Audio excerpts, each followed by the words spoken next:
नमस्कार दोस्तों, स्वागत है आप सभी का इस सीरीज़ में। आप सभी को ARPS नॉलेज के पूरे परिवार की तरफ से दिवाली की हार्दिक शुभकामनाएं। आइए आज का पहला क्वेश्चन देखते हैं। पंकज पंडित जी की तरफ से है। ये पूछ रहे हैं कि सर, रेलवे में जो पास और PTO मिलता है वह सिर्फ एम्प्लॉय को मिलता है या फिर पूरी फैमिली को मिलता है? तो पंकज जी, जो रेलवे पास और PTO मिलता है वो आपके परिवार को भी मिलता है। परिवार में रेलवे उनको लेती है कि आपके स्पाउस जो हैं, या तो हस्बैंड रहेंगे या वाइफ रहेंगी, ठीक है, और बच्चे आपसे, बच्चे और हस्बैंड वाइफ, ये परिवार रेल लेती है। और एक चीज़ और ऐड कर लेती है इसमें, यदि किसी के विडो मदर हैं तो उनको भी इंक्लूड कर लेता है परिवार में। अन्यथा यदि विडो मदर नहीं है तो माता पिता को फैमिली में कंसीडर नहीं करता है रेलवे, ठीक है। और किसी का यदि डिसेबल्ड ब्रदर है जो डिपेंडेंट है और पिताजी नहीं हैं यदि, तो उसको भी काउंट किया जाता है।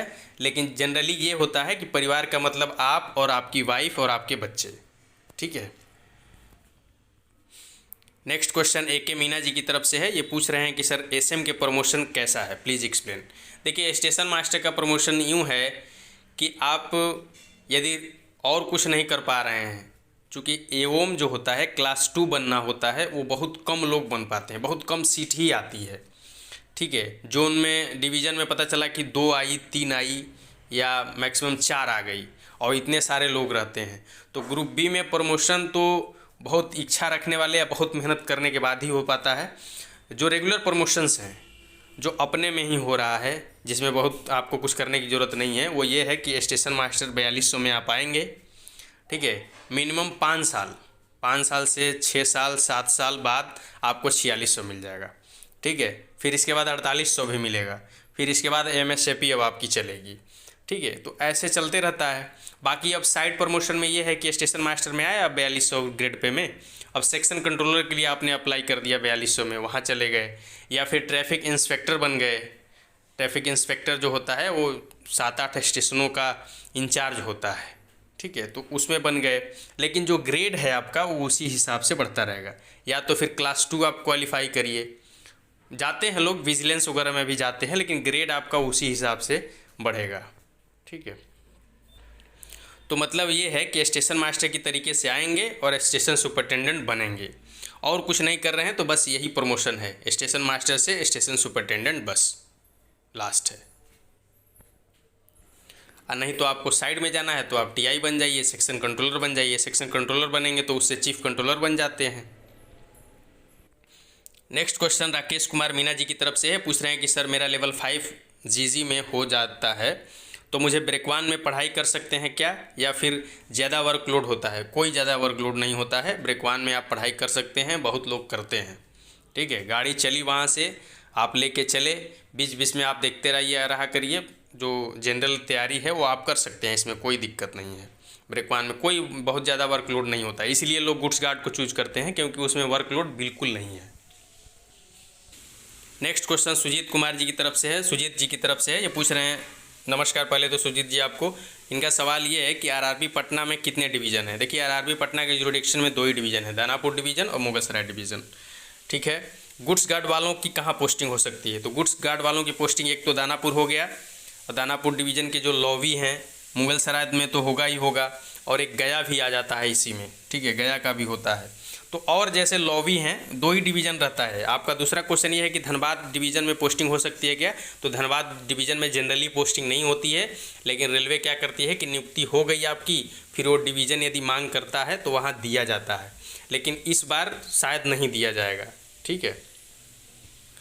नेक्स्ट क्वेश्चन करण कुमार जी की तरफ से है। ये पूछ रहे हैं कि सर, मेरे मार्कशीट और प्रोविजनल सर्टिफिकेट पर रजिस्ट्रेशन नंबर 14987230 लिखा है, जबकि यूनिवर्सिटी के रिकॉर्ड में मेरा रजिस्ट्रेशन नंबर 7287 लास्ट में है। करेक्शन के लिए अप्लाई किया हूँ, बट अभी तक करेक्शन नहीं हो पाया है due to strike in university. SM के DB करानी है तो क्या सोल्यूशन है? करेक्शन के लिए अप्लाई किए हुए हैं आप, लेकिन करेक्शन नहीं हो पाया है, यूनिवर्सिटी में स्ट्राइक चल रहा है, ठीक है। SM की DB करवानी है, सोल्यूशन है एफिडेविट और कंट्रोलर से यूनिवर्सिटी से साइन और स्टम्प के साथ, ये दोनों प्राप्त नहीं है तो रिजेक्ट कर देंगे क्या? देखिए, ऐसा है कि आप तो एक जो अप्लाई किए हैं आप करेक्शन के लिए, उसका एक नॉलेज ले लीजिएगा। और दूसरा ये है कि ये एग्जामिनेशन कंट्रोलर से लिखवा लीजिएगा, तो दोनों चल जाएगा, फिर कोई दिक्कत नहीं होगी। एक तो आप करेक्शन के लिए अप्लाई कर दिए हैं तो ज़रूर दे दीजिएगा दोनों, क्योंकि आपका मामला सेंसिटिव है, बाद में कहेंगे कि आपने जानकारी को छुपा लिया। ठीक है, तो ऐसा ना करिएगा, आप दोनों दे दीजिए। पर एग्जामिनेशन कंट्रोलर से लिखवा भी लीजिए कि इनका रजिस्ट्रेशन ये है, गलती से उसमें ये प्रिंट हो गया है, और ये जो है आप एक्नॉलेज भी उसका अटैच कर दीजिएगा उसके साथ कि हमने करेक्शन के लिए अप्लाई कर दिया है। ठीक है, कोई दिक्कत नहीं होगी आपको। नेक्स्ट क्वेश्चन अंकित जी की तरफ से है, पूछ रहे हैं कि सर मेरे हैंड की सर्जरी हुई है जिस वजह से मुझे हाथ घुमाने में प्रॉब्लम होती है, बट सर्जरी का निशान बहुत कम दिखती है। सर जब मेडिकल में फॉर्म फिलअप करते हुए पूछा जाए कि तुम्हारी कोई सर्जरी तो नहीं हुई है तो क्या टिक किया जाएगा, यस सर नो? नो टिक करिएगा तुरंत कि नहीं हुआ है, नो टिक कर दीजिएगा। बाद में यदि कोई वैसी बात आती है तो जवाब तो ये भी हो सकता है ना कि हमने सोचा कि सर हाल में पूछ रहे हैं आप। नेक्स्ट क्वेश्चन सोनू कुमार जी की तरफ से है। सोनू जी बिल्कुल गुस्सा करके क्वेश्चन पूछे हैं कि 3 दिन से लगातार क्वेश्चन पूछा जा रहा है। देखिए सोनू जी, क्या होता है कि जो कट ऑफ वाले रहते हैं क्वेश्चंस, उसको थोड़ा सा कम हमारा चैनल वो करता है, क्योंकि कट ऑफ क्या है कि वेरी करेगा। ठीक है, और हमारा चैनल का जो एम है वो ये है कि आपको जेन्युइन इन्फॉर्मेशन दिया जाए, ऑथेंटिक इन्फॉर्मेशन दिया जाए, इसलिए कट ऑफ वाले क्वेश्चंस को ज़्यादा केयर नहीं किए जाते हैं। चलिए बहरहाल आपका देख लेते हैं। ओबीसी कट ऑफ 4.706 नंबर ज़्यादा है, टाइपिंग भी ठीक गई है, क्या कोई पोस्ट मिल सकती है? देखिए 4.706 नंबर ज़्यादा है आपका, टाइपिंग यदि अच्छा गई है तो चांस है आपका। ठीक है, लेकिन टाइपिंग वालों का मेरिट चढ़ता भी है, तो थोड़ा सा है चांस, लेकिन बहुत शॉर्ट मार्जिन में है। ठीक है, बहुत थोड़ा टफ मामला है आपका। नेक्स्ट क्वेश्चन मंटू कुमार चंद जी की तरफ से है, पूछ रहे हैं कि उड़ीसा का एक स्टेट गवर्नमेंट का पोस्ट है WEO जो 4200 ग्रेड पे का है, उसमें NOC लेने के लिए बोला है। At a time of DB suppose मैं पहले GG ज्वाइन करता हूं और बाद में GG को कैसे छोड़ सकते हैं? देखिए छोड़ने का मतलब यही है कि आपको NOC मिल जाए, ठीक है, या आप रिज़ाइन करिए। ठीक है, GG को ज्वाइन करते हैं, बाद में छोड़ सकते हैं WEO पोस्ट के लिए। और एक बात और है कि मतलब GG और WEO में कौन अच्छा है? देखिए WEO अच्छा है आपका। और सैलरी की जहाँ तक बात है तो सैलरी में 4800 ग्रेड पे का सैलरी आप ले रहे हैं यहाँ गुड्स गार्ड में। ठीक है, तो आप देख लीजिएगा सैलरी के हिसाब से तो ये अच्छा है। पहले आप गुड्स गार्ड को ज्वाइन करिए, उसमें आप वर्क करने लगेंगे, यदि अच्छा लगेगा आपको तो फिर इसी में रह जाइएगा, और नहीं तो NOC मिल जाए। यदि NOC के लिए पहले तो अप्लाई करिएगा, जो उसके जैसे जैसे स्टेज होंगे ना एग्ज़ाम के DB के या जो भी, तो उसमें आप यहाँ इन्फॉर्मेशन दीजिएगा विभाग को। हो सकता है NOC मिल जाए तो NOC लेके चले जाइएगा, जाने का मन करेगा तो। ठीक है, नेक्स्ट क्वेश्चन सतीश कुमार जी की तरफ से है, पूछ रहे हैं कि सर रेलवे के प्रोसेस के अकॉर्डिंग ट्रेनिंग विंटर में हो सकती है, JDRTI में रजाई वो सब देते हैं या अपने से ले जाना पड़ता है? ट्रेनिंग वाले ड्रेस ड्यूटी में भी चल जाएगा या उसके लिए दूसरा ड्रेस होता है? देखिए वहाँ आपको व्यवस्था मिलेगा, मच्छरदानी और आपको ओढ़ने के लिए रजाई वगैरह कंबल वगैरह मिलेंगे। अपने तरफ से आप चादर ले जा सकते हैं, चादर भी वहाँ धुल कर मिलते हैं। और ट्रेनिंग वाला जो ड्रेस है वो ट्रेनिंग में वही ड्रेस आपको वियर करने के लिए बोला जाता है जो कि आपका सर्विस का ड्रेस है। ठीक है, तो जॉब में भी वही ड्रेस चलेगा जो ट्रेनिंग में है, दोनों चलता है। नेक्स्ट क्वेश्चन निशा जी की तरफ से है, ये पूछ रहे हैं कि सर मेरे फादर का नेम मेरे डॉक्यूमेंट के में सब सही है और फादर के खुद के डॉक्यूमेंट में फादर के नाम के आगे मतलब अलग अलग है, फादर के डॉक्यूमेंट में कुछ और है और आपके डॉक्यूमेंट में उनका नाम कुछ और है। इससे मुझे कोई दिक्कत तो नहीं होगी? कोई दिक्कत नहीं होगी, उनके डॉक्यूमेंट्स की ज़रूरत आपके सर्विस में नहीं पड़ेगी। ठीक है, तो उनसे कोई दिक्कत नहीं है, उनके डॉक्यूमेंट्स में जो नाम है चलेगा और आपके डॉक्यूमेंट्स में जो है वो उससे भी कोई दिक्कत नहीं है। Next question A to Z government job की तरफ से है, thanks for this series, thank you आपको भी। ये इनका क्वेश्चन है कि मैं इनका लेवल 5 SM के लिए हुआ था मुंबई में, लेकिन मेडिकली अनफिट हो गए हैं नियर विजन की वजह से। A3 एंड बिलो दिया है इनको। लेवल 5 में 80 मार्क्स हैं, SC कैटेगरी से हैं, तो क्या कमर्शियल क्रम टिकट क्लर्क होगा? IQ रैंक 15 है 1100 में से। अगर होता है तो मेडिकल और DB फिर से होगा या इसी मेडिकल से कंसीडर करेंगे? इसी मेडिकल से कंसीडर करना चाहिए जहाँ तक हमारी जानकारी है, क्योंकि रेलवे के डॉक्टर ने आपको दिया है A3 एंड बिलो, तो इसी मेडिकल से कंसीडर करेंगे एंड DB से करना चाहिए इसी से, और आपका हो जाएगा, श्योर हो जाएगा लेवल 5 में। ठीक है। नेक्स्ट क्वेश्चन मोटिवेशन हैं, इनके तरफ से पूछा जा रहा है कि हैंडीकैप सर्टिफिकेट डिस्ट्रिक्ट हॉस्पिटल या UDID कार्ड या फिर FIR रेलवे फॉर्मेट में बनवा कर ले जाना है। तो रेलवे फॉर्मेट में बनवा लीजिएगा इसको। यदि नहीं बन पाता है तो जो आपके पास है वो चलेगा, लेकिन कोशिश करिएगा कि रेलवे फॉर्मेट में बन जाए। ठीक है। नेक्स्ट क्वेश्चन MLPG की तरफ से है, पूछ रहे हैं कि सीनियर CCTC का ड्रेस क्या है गर्ल्स के लिए समर में एंड विंटर में। आई होप नेक्स्ट दिवाली हम सब NTPC एस्पायरेंट्स के लिए दिवाली हो। बिल्कुल, हमारा भी यही सोचना है। और ड्रेस जो है वो ये देख लीजिए, ड्रेस जो है ये यही है। विंटर सीजन में आप इस पर कोट वियर कर लेते हैं, और जो समर सीजन होते हैं उसमें आप कोट नहीं पहनते हैं इस पर। ठीक है। नेक्स्ट क्वेश्चन परमार जी की तरफ से है, पूछ रहे हैं कि sir thanks for previous question. Okay. एक और सवाल है कि RRB सिकंदराबाद में DB मेडिकल हो गया है, फिट हूँ और मैं अभी रेलवे ग्रुप D में हूँ। फॉर्म में गवर्नमेंट एम्प्लॉय में नो लिखा था, बट DB में मैंने उन लोगों से बता दिया कि मैं अभी ग्रुप D में हूँ। तो वो NOC मांगने लगे, बट मेरे पास NOC थी नहीं, तो उन्होंने अंडरटेकिंग फॉर्म भरवाया कि 10 दिन के अंदर में आप NOC सबमिट कर दीजिए, और 10 दिन का टाइम दिया था NOC जमा करने के लिए, या रिजाइन करके सबमिट करिए। तो मुझे अभी तक NOC नहीं मिला है। अभी मैं क्या करूं? 10 दिन हो गया है। देखिए, अभी कुछ ना करिए, 10 दिन हो गया है, अभी रिजाइन भी ना करिए, क्योंकि हो सकता है 5-6 महीना 7 महीना लग जाए आपको। ज़्यादा से ज़्यादा आपका क्या कर सकते हैं, पहले तो पैनल का इंतज़ार करिए। मुझे पूरा उम्मीद है कि NOC को लेकर के आपके पैनल से नाम नहीं हटाएंगे। आपका पैनल में नाम होगा, NOC डिवीज़न में जमा होगी। ठीक है। मान लीजिए ज़्यादा से ज़्यादा ये कर सकते हैं, तो आपका पैनल में नाम नहीं देंगे, आपको रिजेक्ट नहीं करेंगे, आपका वेटिंग फॉर ऑर्डर में हो जाएगा। ठीक है। वेट कराएंगे आपसे और टाइम देंगे। तो इस बीच में क्या करिए कि NOC के लिए आप कोशिश करते रहिए। NOC मिल जाती है और 10 दिन ले करके तो NOC को जमा कर दीजिए। नहीं मिल पाता है तो लास्ट ऑप्शन वही बचता है कि आपको रिजाइन करना पड़ेगा। ठीक है।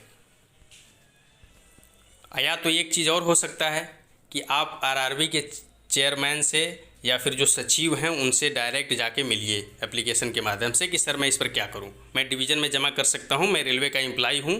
तो ऐसा बोलने से शायद आपका काम आसान हो जाए और वहां से वो चीज़ें हो जाए, क्योंकि हर जगह यही हो रहा है कि NOC जो नहीं दे पा रहा है, फिर आपने तो नो टिक किया है ना, तो NOC जो नहीं दे रहा है वो डिवीज़न में लिया जा रहा है।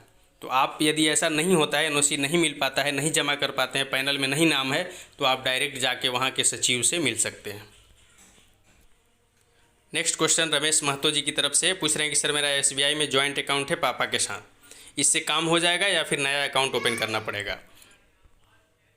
तो देखिए रमेश जी, इससे काम चल जाएगा। कोई डिवीज़न इसको लेकर के दिक्कत कर देते हैं, तो आप फ्रेश अकाउंट ओपन करवा लीजिए। ज्वाइंट के लिए चाह रहे हैं तो पहले आप अकाउंट फ्रेश ओपन करवा लीजिए, वहाँ अकाउंट दे दीजिए, फिर इसके बाद ज्वाइंट करवा लीजिएगा, कोई इशू नहीं है। ठीक है। कुछ डिवीज़नों में कोई दिक्कत नहीं है, वो डायरेक्टली ले लेते हैं ज्वाइंट अकाउंट को। अब कुछ डिवीज़न में क्या होता है कि आपका सिंगल अकाउंट मांगते हैं कि आपका केवल सिंगल होना चाहिए, वो दीजिए और बाद में फिर ज्वाइंट करवा लीजिएगा। ठीक है। नेक्स्ट क्वेश्चन धीरज पाल जी की तरफ से पूछ रहे हैं कि sir IM OBC candidate Secunderabad board 0.81 से नहीं हुआ है, एनी चांस तो है, सिकंदराबाद में सीट ठीक ठाक है, तो चांस है, थोड़ा कम लग रहा है क्योंकि 0.81 बढ़िया मार्जिन है। ठीक है। नेक्स्ट क्वेश्चन अभिजीत जी की तरफ से है, पूछ रहे हैं कि मैंने अटल पेंशन योजना में NPS अकाउंट खोला था, एक प्रान नंबर है, कोई डॉक्यूमेंट या प्रूफ चाहिए क्या? नहीं, कोई नहीं चाहिए। आपका फ्रेश रजिस्ट्रेशन होगा NPS के लिए, और नहीं होता है तो वो अटल पेंशन योजना के तहत है, उससे कोई दिक्कत नहीं है। ठीक है। नेक्स्ट क्वेश्चन अमित जी की तरफ से है, पूछ रहे हैं कि मेरे पिताजी नहीं हैं लेकिन शुरू से सर्टिफिकेट में उनके नाम से पहले लेट नहीं लगा हुआ है, इसलिए अभी किसी फॉर्म में लेट नहीं लगाते हैं, कोई दिक्कत होगा क्या? और मैं जन्म से ओके ही नाना नानी के यहाँ ही रह रहा हूँ, इसलिए मेरे सारे सर्टिफिकेट में मेरे नाना नानी के एड्रेस बने हुए हैं, क्या इससे कोई प्रॉब्लम हो सकती है? कोई प्रॉब्लम नहीं हो सकती है। आपका लेट नहीं लगा हुआ है पिताजी के नाम में, कोई बात नहीं, आप वैसे ही चलने दीजिए उसको। जब सर्विस पूरी ज्वाइन कर लीजिएगा तब आप नए सिरे से उसको चेंज करवा लीजिएगा, कोई दिक्कत नहीं है उसको।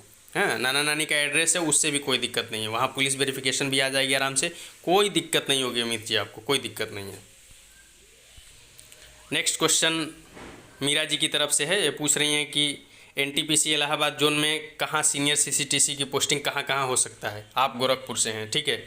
सीनियर सीसीटीसी की पोस्टिंग जो है वो यदि टीटी मिलता है तो बड़ा ही स्टेशन मिलेगा। बाकी वैसे इलाहाबाद जोन की बात आप पूछ रही हैं, और पर्टिकुलरली यदि इलाहाबाद डिवीज़न मिल जाए आपको, तो इलाहाबाद डिवीज़न में आपको बनारस से क्रम से चलिएगा, बनारस मुगल सराय की तरफ से, तो आपका चुनार, मिर्ज़ापुर, विंध्याचल, इलाहाबाद, कानपुर, फतेहपुर, ये सारे स्टेशनों पर पोस्टिंग हो सकती है। लेकिन आपके लिए जो कंफर्टेबल रहेगा वो स्टेशन रहेगा इलाहाबाद, प्रॉपर इलाहाबाद, ठीक है।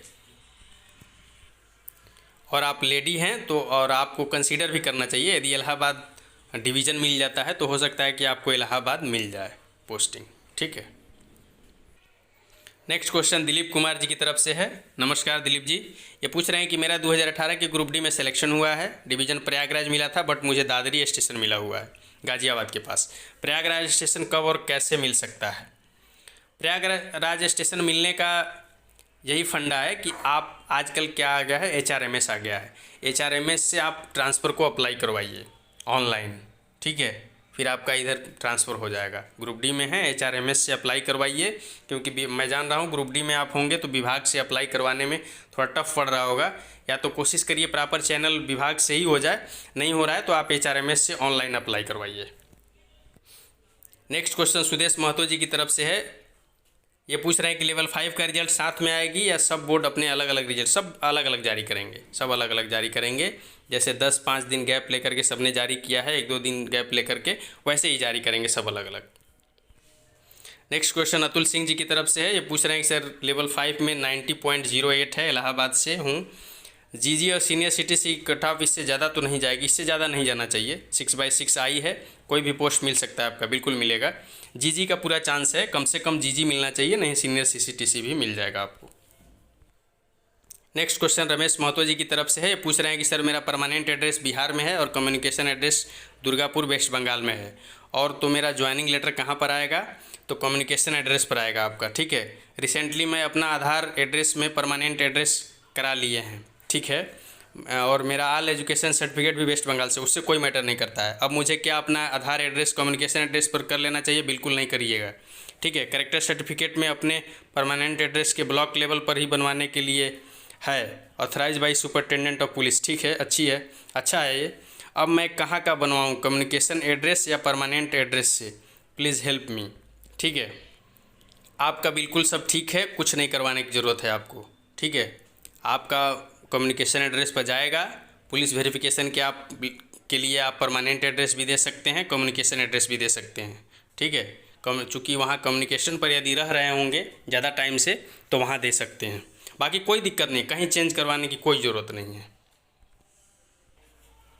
नेक्स्ट क्वेश्चन ब्रिजेश गिरी जी की तरफ से है, पूछ रहे हैं कि sir A2 B2 medical level unfit री मेडिकल के लिए अपील कैसे करें? देखिए पहले क्या होता था कि मेडिकल डिवीज़न से कराई जाती थी, तो यहाँ कार्मिक अधिकारी को लिख करके और अपील किया जाता था री मेडिकल के लिए, लेकिन इस बार चूँकि RRB करा रहा है तो आप उसके सचिव को लिखेंगे कि मेरा री मेडिकल कराया जाए, ठीक है। तो उसके सचिव को लिखिए, RRB के सचिव को, और वो आपको री मेडिकल के लिए बुलाएंगे फिर से। नेक्स्ट क्वेश्चन पीके जी की तरफ से है, इनका क्वेश्चन है कि मैं पहले प्राइवेट कंपनी में जॉब कर रहा था 1.5 साल के लिए, वहाँ पर NPS भी कटा था। देखिए वहाँ EPF होता है, NPS का तो हमने नहीं सुना है, कोई बात नहीं। लास्ट ईयर जनवरी में जॉब छोड़ दिया आपने, एक्सपीरियंस सर्टिफिकेट आपको नहीं दिया है, तो क्या वहाँ से NPS तो क्या मुझे वही वापस NPS अकाउंट यूज़ करना ज़रूरी है? कोई ज़रूरी नहीं है, ऐसा बाध्यता नहीं है। वो गवर्नमेंट एम्प्लॉइयों के लिए ज़्यादा दिक्कत है, क्योंकि फॉर्म भरते समय प्राइवेट के लिए नहीं लिखता है, वो डायरेक्ट लिखता है कि आर यू गवर्नमेंट एम्प्लॉई, तब आप NOC या फिर रिजाइन दीजिए अपना, ठीक है। आप प्राइवेट में हैं, कोई दिक्कत नहीं होगा। वही NPS, यदि NPS अकाउंट ही खुला है तो वही NPS अकाउंट भी दे सकते हैं। फ्रेश के लिए रजिस्ट्रेशन आप करवाइएगा, यदि एग्जिस्टिंग बता रहा है तो वही NPS अकाउंट दे दीजिएगा, कोई दिक्कत नहीं होगी आपको। नेक्स्ट क्वेश्चन तन्मय मलिक जी की तरफ से है, पूछ रहे हैं कि सर सीनियर CCTC का ड्रेस क्या होता है? तो देखिए सीनियर CCTC जो इस बार है वो 3 पोस्टों के लिए है, ECRC के लिए है। तो ECRC का जो ड्रेस है वो है स्काई ब्लू शर्ट और ब्लू पैंट है, नेवी ब्लू पैंट है, ठीक है। अब बाकी जब टीटी की तरह वर्क करेंगे तो वाइट शर्ट और ब्लैक पैंट और ब्लैक कोट, ठीक है, ये होता है। कमर्शियल क्लर्क की तरह वर्क करेंगे तो वाइट शर्ट और ब्लैक पैंट रहता है, ठीक है। नेक्स्ट क्वेश्चन राजा कुमार जी की तरफ से है। आपका क्वेश्चन बहुत लेट से आया। ये पूछ रहे हैं कि सर मैं अभी डिपार्टमेंट ऑफ पोस्ट में हूँ, एम्प्लॉय हूँ, मुझे रिज़ाइन किस टाइम देना चाहिए। तो रिज़ाइन देने के लिए आप ज्वाइनिंग का इंतज़ार करिए, ज्वाइनिंग आने दीजिए तब रिज़ाइन दीजिएगा, नहीं सर्विस गैप हो जाएगी, आपको बिना वेतन के 1-2 महीने बैठना पड़ जाएगा, ठीक है। ज्वाइनिंग आने दीजिए, फिर जैसा होगा अपडेट करते रहिएगा कि कितने लोगों की ज्वाइनिंग भेजी गई है डिवीज़न से, कितने लोगों को ट्रेनिंग पर भेजा जाएगा, आपका वर्किंग सीरियल नंबर क्या है, ठीक है। नेक्स्ट क्वेश्चन सौरभ आदित्य जी की तरफ से है। पूछ रहे हैं कि सर सेम डिवीज़न में दूसरे स्टेशन पर ट्रांसफ़र के लिए क्या होता है।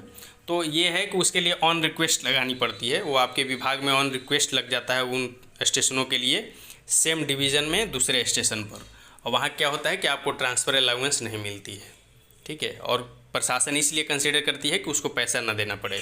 3 ऑप्शन आपसे लेते हैं और 3 स्टेशन में कहीं भी आपका पोस्टिंग कर देते हैं। नेक्स्ट क्वेश्चन रॉय जी की तरफ से है। पूछ रहे हैं कि सर ट्रेनिंग से पहले से खुद से यूनिफॉर्म बना के ले जाना है या ट्रेनिंग इंस्टीट्यूट में जाने के बाद रेलवे यूनिफॉर्म देगा।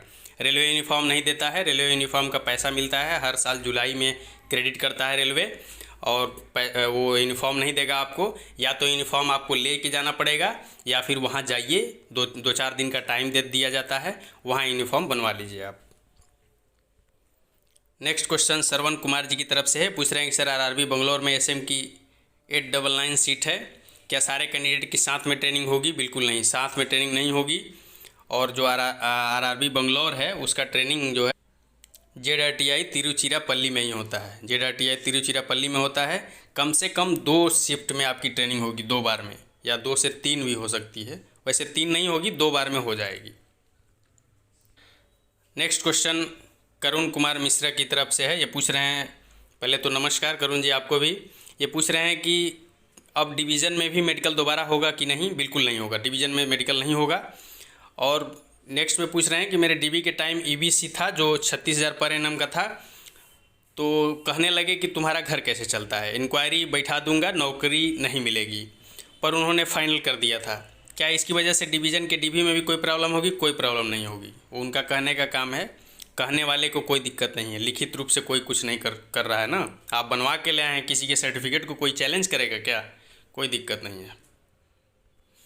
नेक्स्ट क्वेश्चन विकास पात्रो जी की तरफ से है। ये पूछ रहे हैं कि सर यूनिफॉर्म हमें सिलवा के ले जाने हैं क्या, या कैरेक्टर सर्टिफिकेट अभी बनवा लेना होगा लेटर आने के बाद। लेटर आने के बाद बनवाइएगा, यूनिफॉर्म भी वहाँ जाके सिलवाइएगा, ठीक है, दोनों काम बाद में होगा। आपको ज्वाइनिंग के बाद पर्याप्त टाइम दिया जाता है कि उसमें आप सारे सर्टिफिकेट को अपना प्रिपेयर कर लीजिए, इसलिए ज्वाइनिंग में टाइम लगेगा। जो हमने एक वीडियो दिया हुआ है कि एसएम की ज्वाइनिंग कब होगी, तो वो सारी चीज़ें हमने कंसिडर करके लिया हुआ है कि कितने दिन में आपका प्रोसेस हो जाएगा, ठीक है। वो टाइम देते हैं, कम से कम 20 दिन या 25 दिन का टाइम देते हैं कि आप सारे सर्टिफिकेट को प्रिपेयर कर लीजिए, तो उसी में आप कैरेक्टर बनवा लीजिएगा। नेक्स्ट क्वेश्चन कौटिल्या जी की तरफ से पूछ रहे हैं कि सर आरआरबी पटना के डीबी में कोई फॉर्म नहीं भरवाया गया था, इसी कारण से मेरे फॉर्म में जो एम्प्लॉय कॉलम में मिस्टेक से नो टिक हो गया था, उसके लिए एफिडेविट भी नहीं, बिल्कुल सही किया आप, नहीं सबमिट किए, ठीक है। मेरा एनओसी नहीं लिया गया, ठीक है। मेरा मेडिकल भी कंप्लीट हो चुका है। अब मुझे क्या करना होगा, अब डिवीज़न जो आपको अलॉट होगा वहाँ पर अपना एनओसी या रिलीविंग लेटर जमा कर दीजिएगा, ठीक है। चलिए, बहुत बहुत धन्यवाद आप लोगों को, थैंक यू।